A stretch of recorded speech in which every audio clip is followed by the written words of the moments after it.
We are the Group 5 and we will present today our mother's story about Kingdom of Dead. So let's start. Once upon a time in a village, there is a creature that lives in heaven and it is known by Tirurai and its name is Wala or Tulus God. In ancient times, people did not count the number of days because they did not have much equipment in their home. There are many families on the coasts, rivers, and mountains of Tiruray, but not all of them speak the same dialect. The number one supply of profits for coastal Tirurays is farming, looking, fishing, and basket weaving.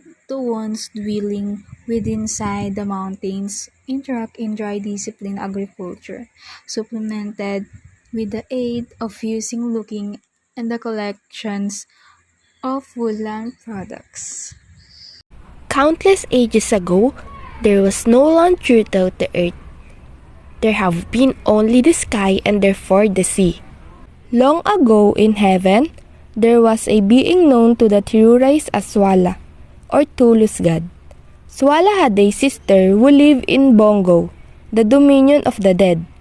Both together, Swala and his sister were very strong and were able to change any object to other forms. Swala then went to the palace of the rising sun to see the 8 Cananentaos that stood against the heavenly wall surfaces.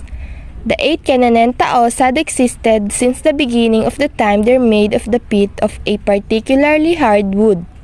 Swala touched each of the central figures when he arrived. The Cananentaos he touched came to life and thus the primal man was born. Swala abandoned the man he had created, but because the first man was always sad and lonely, he took one of the man's ribs and turned it into a woman. Swala wedded the two of them. Not long after, a very attractive son was born. But alas, the boy never stopped crying. His scream was so loud that it could be heard all the way across the universe. He became ill, and his parents were concerned. The woman dispatched her husband to Swala in order to ask a medicine for their sick child. They have passed when the Swala the god hear about how his creation struggled. He immediately gave necessary medicine to the man for his son's recovery. Yet, the swallow leaves a reminder to the man before it goes back to his home that he should not be deceived by anyone.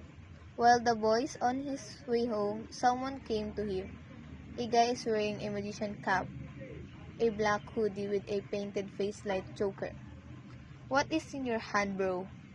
the creep guy asked. The man ignored it and immediately ran as fast as he could on his path. Little did he know he got minimized and manipulated by the magician, with the boy's thought that the magician didn't anticipate or do anything wrong to him. He neglected it.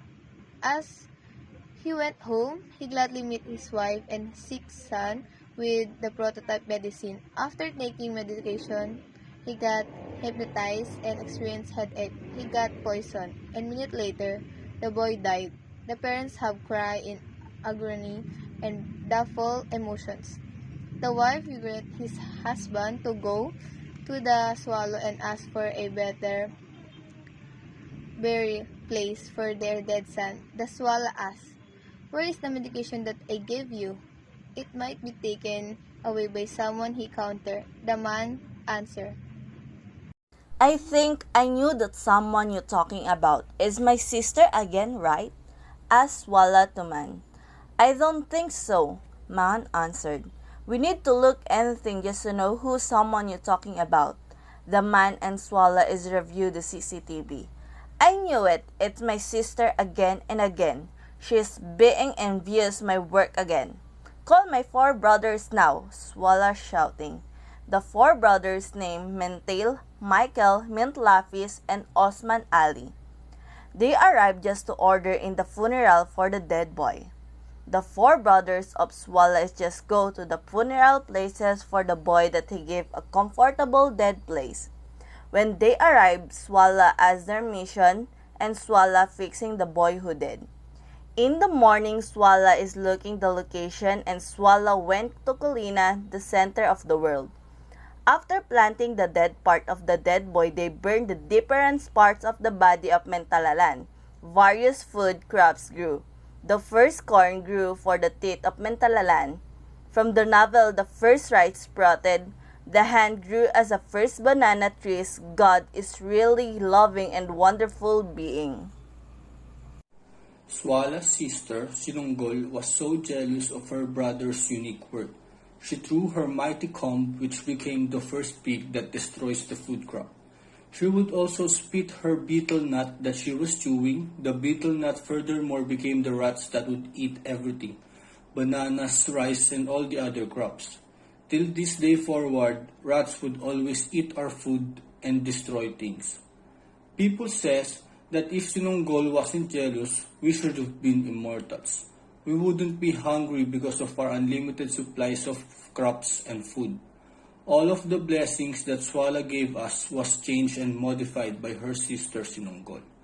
But that being said, we need to take into consideration Sinunggol's actions. She did all that because she cares and loves us. Person, animals, beasts, insects, plants, and all the other living things to come to an end.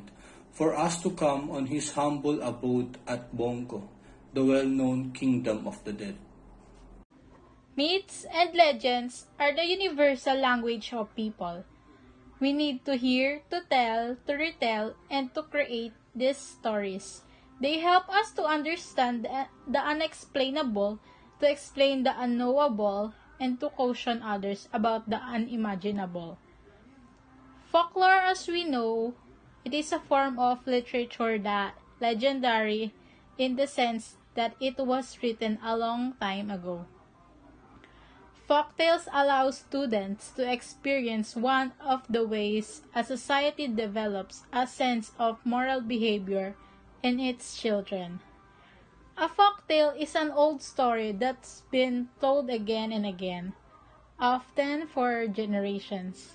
Folktales are stories in the oral traditions or tales that people tell each other out loud, rather than stories in written form.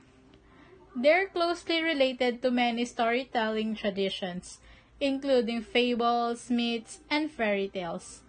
These folktales from the region of Saxargen was modernized by our group. We made a modernized story from the folktale. Today's generation is so easy to live. We have those technologies with us, and behind those folktales, scientists can explain how the world began.